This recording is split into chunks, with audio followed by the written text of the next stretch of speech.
नमस्कार दोस्तों, आज की वीडियो में हम बात करने वाले हैं आईसीआईसीआई प्रूडेंशियल गिल्ड फंड के बारे में। दोस्तों आज की वीडियो में 10 पॉइंट्स हैं। 9 पॉइंट्स में हम इस फंड की बेसिक डिटेल से लेके एडवांस डिटेल को देखेंगे और 10वें पॉइंट में हम अपने कंक्लूजन पे पहुंचेंगे कि किसको इस फंड में निवेश करना चाहिए, किसको नहीं करना चाहिए।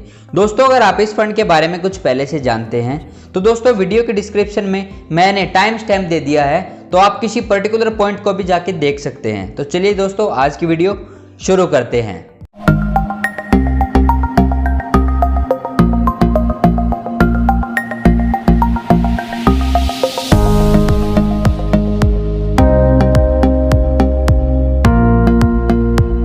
सबसे पहले दोस्तों ICICI prudential guild fund direct plan growth है क्या।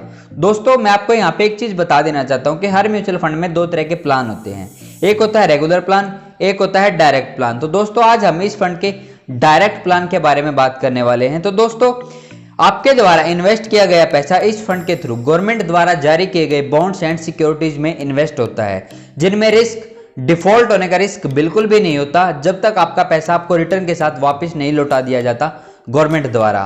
दोस्तों ये फंड 1 जनवरी 2013 को 10 रुपए की एनएवी ऑफर प्राइस के साथ लॉन्च किया गया था और दोस्तों आज का इसका एनएवी प्राइस है 79.65 रुपीज। और दोस्तों अगर हम इस फंड के फंड मैनेजर्स के बारे में बात करें तो दोस्तों इस फंड में अपने को 2 फंड मैनेजर मिलते हैं। एक है राहुल गोस्वामी जो कि इस फंड के साथ जनवरी 2013 से ही रेगुलर अब तक काम कर रहे हैं, और दोस्तों एक है अनुज टागरा जो कि इस फंड के साथ नवंबर 2013 से ही रेगुलर अब तक काम कर रहे हैं। और अगर हम इनकी एजुकेशन और एक्सपीरियंस के बारे में बात करें तो दोस्तों मिस्टर गोस्वामी ने बीएससी और एमबीए किया हुआ है, और इससे पहले आईसीआई म्यूचुअल फंड ज्वाइन करने से पहले उन्होंने यूटीआई बैंक लिमिटेड और फ्रैंकलिन एएमसी के साथ भी काम किया है। और अगर हम मिस्टर अनुज जी की बात करें तो उन्होंने अपनी ग्रेजुएशन गुरु गोविंद सिंह इंद्रप्रस्थ यूनिवर्सिटी से की हुई है और साथ ही उन्होंने एमबीए भी किया हुआ है। और दोस्तों अगर हम इसके एयूएम के बारे में बात करें, एयूएम का मतलब होता है दोस्तों एसेट अंडर मैनेजमेंट, कि इस फंड के पास अब तक इन्वेस्टर्स द्वारा कितना पैसा इन्वेस्ट किया जा चुका है। तो दोस्तों इस फंड में अब तक इन्वेस्टर्स द्वारा 4231 करोड़ रुपीस अब तक इन्वेस्टर्स द्वारा इस फंड में निवेश किए जा चुके हैं। और दोस्तों अगर हम इसके इन्वेस्टमेंट के बारे में बात करें तो दोस्तों इस फंड में आप 2 तरह से इन्वेस्टमेंट कर सकते हैं, एक है एसआईपी, एक है लमसम। एसआईपी का मतलब होता है दोस्तों सिस्टमैटिक इन्वेस्टमेंट प्लान। लमसम का मतलब होता है दोस्तों अगर आपके पास कुछ इकट्ठा पैसा पड़ा हुआ है और उस इकट्ठे पैसे को आप निवेश करना चाहते हैं तो उसी को लमसम अमाउंट बोला जाता है। अगर आप इस फंड में एसआईपी के थ्रू इन्वेस्ट करना चाहते हैं तो मिनिमम आप 1000 रुपीज मंथली इन्वेस्ट कर सकते हैं। और दोस्तों अगर आप लमसम अमाउंट के साथ इस फंड में निवेश करना चाहते हैं तो 1 टाइम 5000 रुपीज इस फंड में आप निवेश कर सकते हैं। और दोस्तों अगर हम इसके चार्जेस के बारे में बात करें तो दोस्तों इस फंड में आपको 2 तरह के चार्जेस देने पड़ते हैं, एक है एक्सपेंस रेशियो, एक है स्टैम्प ड्यूटी चार्जेस। दोस्तों स्टैम्प ड्यूटी चार्जेस 1 जुलाई 2020 से नया चार्जेस इंक्लूड हुआ है जो कि हर म्यूचुअल फंड में लगता है।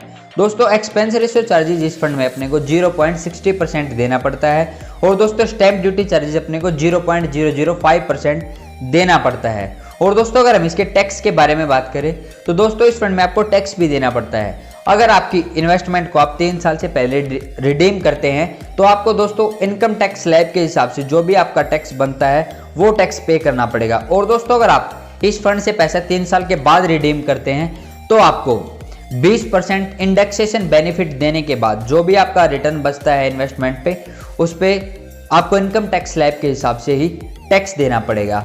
और दोस्तों अगर हम इसके रिटर्न के बारे में बात करें तो दोस्तों इस फंड ने अपने इन्वेस्टर्स को पिछले 1 साल में 12.04% का रिटर्न दिया है और पिछले 3 साल में 9.09% का रिटर्न दिया है।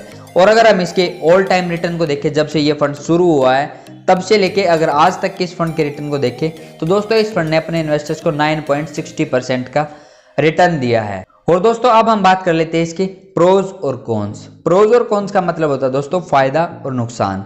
तो दोस्तों इस फंड का पहला फायदा है, इस फंड ने अपने इन्वेस्टर्स को पिछले 1 साल में हायर रिटर्न दिया है, इसकी कैटेगरी से भी ज्यादा। और दोस्तों दूसरा फायदा है इसका लोअर एक्सपेंस रेशियो।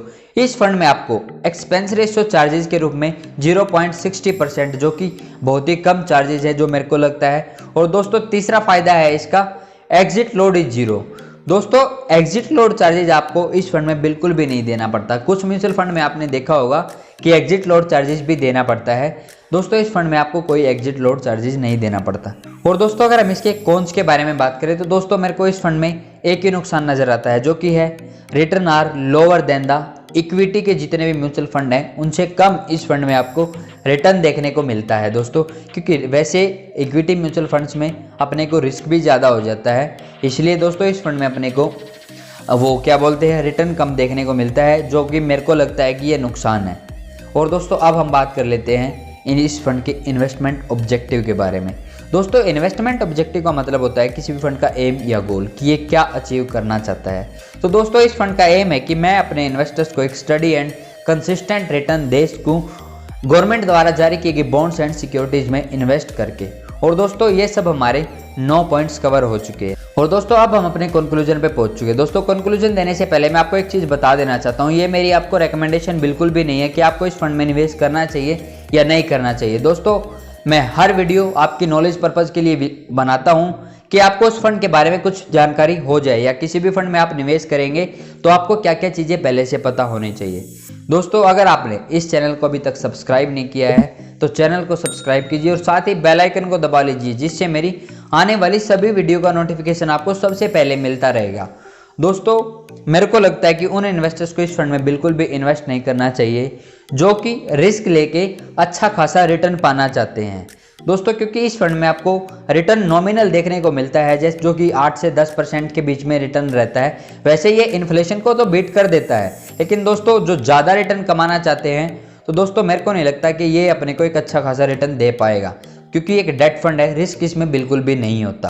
दोस्तों अगर आप इस फंड में निवेश करना ही चाहते हैं तो दोस्तों उन इन्वेस्टर्स को इस फंड में निवेश कर लेना चाहिए जो कि रिस्क नहीं लेना चाहते और 8 से 10% का रिटर्न देखना चाहते हैं और अच्छे से बस इन्वेस्ट करना चाहते हैं। तो दोस्तों इस फंड में रिस्क बिल्कुल भी नहीं है और आप इस फंड में SIP के थ्रू इन्वेस्ट कीजिए, क्योंकि दोस्तों इस फंड में एक रिस्क बिल्कुल रहता है थोड़ा बहुत। अगर बैंकों के इंटरेस्ट रेट घटते बढ़ते हैं तो दोस्तों इसके रिटर्न पे भी उतना ही प्रभाव पड़ता है। एक इसमें ये रिटर्न मतलब नुकसान नहीं, ये किसका ड्रॉबैक ही है। और दोस्तों उम्मीद करता हूँ आपको आज की वीडियो अच्छी लगी होगी। अगर आपको आज की वीडियो अच्छी लगी है तो दोस्तों वीडियो को लाइक कीजिए, और दोस्तों अगर आपको लगता है कि ये वीडियो आपके किसी रिलेटिव या फ्रेंड के काम आ सकती है तो दोस्तों वीडियो को शेयर कीजिए।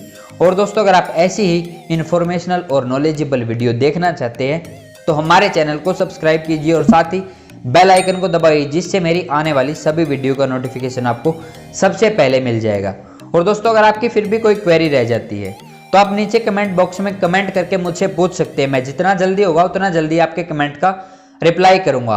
और दोस्तों अगर आप मुझसे सभी सोशल मीडिया हैंडल्स पे जुड़ना चाहते हैं तो वीडियो के डिस्क्रिप्शन में मैंने अपने सभी सोशल मीडिया हैंडल्स का लिंक डाल दिया है, जहां पे जाके आप उनको फॉलो या ज्वाइन कर सकते हैं। और दोस्तों अगर आप किसी भी म्यूचुअल फंड में या स्टॉक्स में इन्वेस्ट करना चाहते हैं तो दोस्तों वीडियो के डिस्क्रिप्शन में मैंने LIS Blue का भी लिंक डाल दिया है, ग्रो ऐप का भी लिंक डाल दिया है, ET Money ऐप का भी लिंक डाल दिया है और जेरोदा का भी लिंक डाल दिया है, जहां पे जाके आप अपना डीमैट या ट्रेडिंग अकाउंट ओपन करके किसी भी म्यूचुअल फंड या स्टॉक्स में इन्वेस्ट कर सकते हैं। दोस्तों आज के लिए वीडियो में इतना ही, मिलते हैं आने वाली किसी नई वीडियो में, तब तक के लिए नमस्कार।